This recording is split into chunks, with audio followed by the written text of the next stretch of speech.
बिहार की राजनीति और बहुजन समाज पार्टी का एक नया प्लान। जी हां दोस्तों, मैं आरडी भारती और आप देख रहे हैं बिहारी सुल्तान। सबसे पहले मैं बता दूं कि बिहार विधानसभा चुनाव जो अक्टूबर नवंबर में ये जो है विधानसभा का चुनाव कराया जाएगा और उसके मद्देनजर तमाम राजनीतिक दल अपनी अपनी भूमिका बांध रहे हैं, अपनी अपनी तैयारियां कर रहे हैं। जैसे कि बहन मायावती जी ने कहा कि बहुजन समाज पार्टी बिहार के 243 विधानसभा सीट पर अपना कैंडिडेट उतारेगी, ना किसी से गठबंधन करेगी, ना किसी के साथ समझौता करने वाली है, बिल्कुल अकेले चुनाव लड़ेगी। उधर आम आदमी पार्टी उन तमाम जगहों पर कैंडिडेट देगी जहां जहां भाजपा के बुद्धिजीवी वर्ग ज्यादा है, यानी शहरों में भाजपा के वोट ज्यादा है, वहां पर आम आदमी पार्टी अपना कैंडिडेट उतारेगी। कांग्रेस अलग ही राग अलाप रही है। कहने का तात्पर्य यह है कि जो एनडीए और महागठबंधन दो पार्टों में बिहार की राजनीति बटी हुई है और जो एनडीए में भाजपा, जदयू और बाकी भी अन्य दल हैं, उधर महागठबंधन में कांग्रेस, वाम दल, आरजेडी, ये तमाम लोग हैं, जिसमें मुकेश सहनी भी हैं।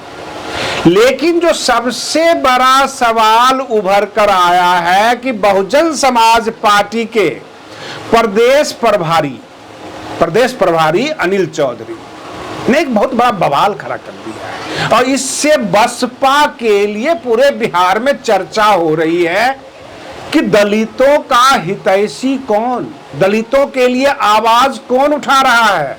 बहुजन समाज पार्टी उठा रही है, जीतन राम मांझी उठा रहे हैं, चिराग पासवान, पशुपति पारस अथवा अन्य दलित नेता जैसे भाजपा में है जनक राम, कांग्रेस में है राजेश राम, ये सबके सब SC ST नेता हैं। लेकिन सबके सब चुप क्यों? क्योंकि फरवरी 2024 में दलित, महादलित एवं अति पिछड़ा जो आयोग है, जो अति पिछड़ों के लिए, दलितों के लिए सोचती है, उनके ऊपर काम करती है, ऐसे आयोग को भंग कर दिया गया और नया बनाया गया है सवर्ण आयोग। बसपा के जो अनिल चौधरी हैं, बसपा के बिहार प्रभारी, जब पत्रकारों ने उनसे पूछा कि सवर्ण आयोग से आपको दिक्कत क्यों, आप इसका विरोध कर रहे हैं, उन्होंने कहा कि मैंने कभी सवर्णों का विरोध ही नहीं किया, ना हमें सवर्ण आयोग से विरोध है। अगर सवर्ण गरीब हैं, इसका सेंसर होना चाहिए और उनके लिए सरकार कोई योजना लेकर आती है तो हमें कोई एतराज नहीं। लेकिन जो हमारा दलित, महादलित, अति पिछड़ा आयोग है, इसको भंग क्यों किया गया? चलो भंग कर दिया तो सत्ता में बैठे हुए जो दलित नेता हैं, जो अपने आप को SC ST के बहुत बड़े हिमायती कहते हैं, चिराग पासवान, जीतन राम मांझी, जनक राम, ये सबके सब दलित नेता हैं, ये चुप क्यों? अगर ये भंग किया गया तो इन्होंने उंगलियां क्यों नहीं उठाई, हंगामा क्यों नहीं किया?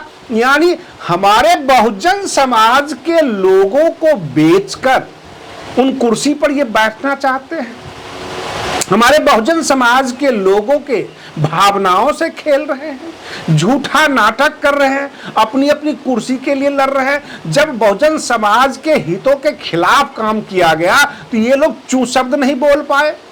यहां तक अनिल चौधरी जो बसपा के प्रदेश प्रभारी है, उन्होंने पटना के महावीर मंदिर से लड्डू मंगवाया, इन तमाम नेताओं के घर भिजवाया, कहा कि आप लड्डू खाइए, प्रसाद खाइए, घंटी बजाइए, आपका काम ही है कि मंदिरों के बाहर जो है घंटी बजाने का, प्रसाद खाने का, समाज जाए बाहर में। जिस समाज के दम पर आपको कुर्सी मिलती है, आपको बड़े बड़े पद मिलते हैं, राजनीतिक दलों में आपका स्थान मिलता है, आप उसी समाज को भूल गए।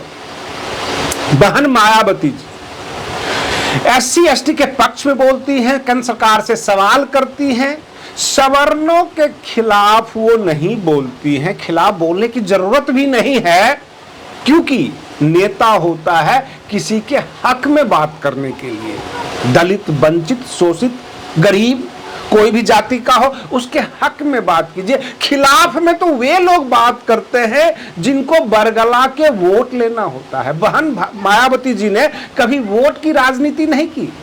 अगर सवर्णों के साथ भी कुछ अन्याय हुआ है तो बहन जी बोलती हैं और उनके प्रभारी भी बोलते हैं, लेकिन जहां जहां दलितों के साथ अन्याय हुआ है केवल बसपा बोलती है, बाकी नेता अपने आप को दलित नेता कहते हैं।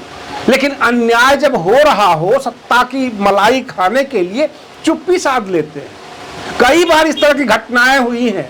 चिराग पासवान कहने लायक नहीं है, चाहे जीतन राम मांझी हो, सबके सब सत्ता में चिपक कर मलाई खा रहे हैं, समाज के लिए कुछ नहीं सोच रहे हैं। यहां तक जीतन राम मांझी तो समाज को ही टास्क दे देते हैं, आप हमें 40 सीट पर जब जिताएंगे तो हम आपका काम करवाएंगे। जिस पद पर आप बैठे हुए हैं वहां पर आपने कितना काम करवाया? क्या वहां पर ऐसे समाज के लिए काम नहीं है? चिराग पासवान क्या मंत्री नहीं है? क्या वो अपने मंत्रालय में कुछ काम किया जो SC ST वर्ग के लिए? क्या संसद में जाते हैं तो बहुजन समाज के लिए कुछ आवाज लगाते हैं? आज की तारीख में मैं आपको ईमानदारी से कह सकता हूं, अगर SC ST वर्ग के लिए कोई आवाज लगाता है तो वो बहुजन समाज पार्टी, अन्यथा सिंगल सांसद चंद्रशेखर आजाद जो नगीना के हैं वो आवाज लगाते हैं। लेकिन बाकी जितने भी बड़े बड़े नेता बन रहे हैं, दलित नेता बन रहे हैं, महादलित नेता बन रहे हैं, समाज के लिए ये नहीं बोलते। और यही दर्द है बहुजन समाज पार्टी के नेताओं को, सदस्यों को। और इसी दर्द के वजह से बिहार विधानसभा के 243 सीट पर बसपा अकेले चुनाव लड़ेगी। रही बात ये, कोई ये कह सकता है गठबंधन में क्यों नहीं? तो गठबंधन ये करेंगे तो दूसरे को फायदा होगा। बसपा तो सत्ता में नहीं आ सकती क्योंकि बसपा इतनी बड़ी ताकतवर भी बिहार में नहीं है। अगर इन्हें 5-10 सीट आ भी जाता है तो 5-10 सीट हो अथवा 2 सीट हो, कोई फर्क नहीं पड़ता। लेकिन अकेले अगर ये चुनाव लड़ते हैं तो इनका जो संगठन है वो मजबूत होता है। जितने भी संगठन के कार्यकर्ता हैं बसपा के, उनका मनोबल हाई रहता है कि हो सकता है मेरा भी कल को नंबर आएगा, मैं भी नेता बनूंगा, और इसलिए वो दिल लगा के काम करते हैं। बहन मायावती जी हर जगह अकेले चुनाव लड़ने का मुख्य कारण यही है, वो संगठन को मजबूत करना चाहते हैं, अपने कार्यकर्ताओं का जो है मनोबल बढ़ाना चाहते हैं कि अगर तुम काम करोगे तुम्हारा भी नंबर आ सकता है। और इसी वजह से बिहार में कई बार उन्होंने गठबंधन भी किया, पिछली बार भी गठबंधन किया था और एक विधायक चुनाव जीता था जमा खान, और बाद में वो जदयू में चले गए। अगर विधायक 1 ही 2 ही जीतना है तो फिर गठबंधन क्यों? फिर तो वोट परसेंटेज जितना बढ़ाया जा सके बढ़ा ले, पूरे बिहार में हंगामा करवाए, पूरे बिहार में प्रचार प्रसार हो और वोट प्रतिशत बढ़ जाएगा। आज के लिए बस इतना ही। आप बने रहिए बिहारी सुल्तान चैनल पर। हम फिर मिलते हैं अगले वीडियो में, तब तक के लिए धन्यवाद।